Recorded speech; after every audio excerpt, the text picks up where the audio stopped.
मंचावरची भीती घालवण्यासाठी एका जिंकणाऱ्या मुलाची गोष्ट मी आपल्याला सांगणार आहे.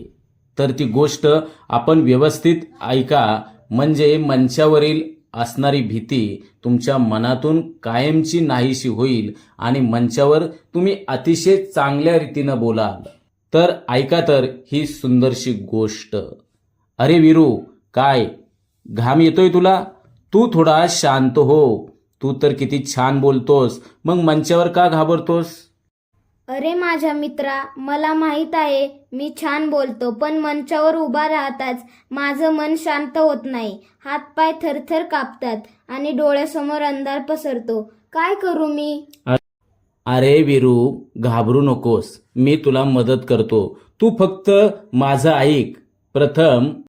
प्रथम तू सकारात्मक विचार कर. मनात विचार येऊ दे, मी हे करू शकतो, मी उत्तम कामगिरी करू शकतो. नकारात्मक विचारांना दूर ठेव. दुसरं म्हणजे तू तुझी बोलण्याची तयारी प्रथम चांगली कर. तू काय बोलणार आहेस हे आधीच लिहून ठेव. अनेकदा सराव कर. घरी, आई वडील, मित्रांसमोर बोलून पहा. बोलण्याचा सातत्यानं सराव कर. आणि तिसरं म्हणजे श्वासावर लक्ष केंद्रित कर.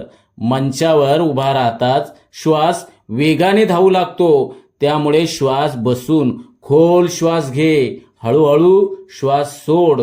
यामुळे तुझं मन शांत होईल. चौथं म्हणजे सर्वांना तू काय बोलणार आहे आणि तुझ्या मनातले काय विचार आहे ते जणू तू सर्वांशी बोलतोय असं त्यावेळेस दाखवण्याचं काम कर. आणि कोणीही तुला काय विचारेल याची चिंता तू करू नकोस. पाचवं म्हणजे हसून बोल. हसणं हे आत्मविश्वासाचं लक्षण आहे, त्यामुळे हसत मुखाने बोल.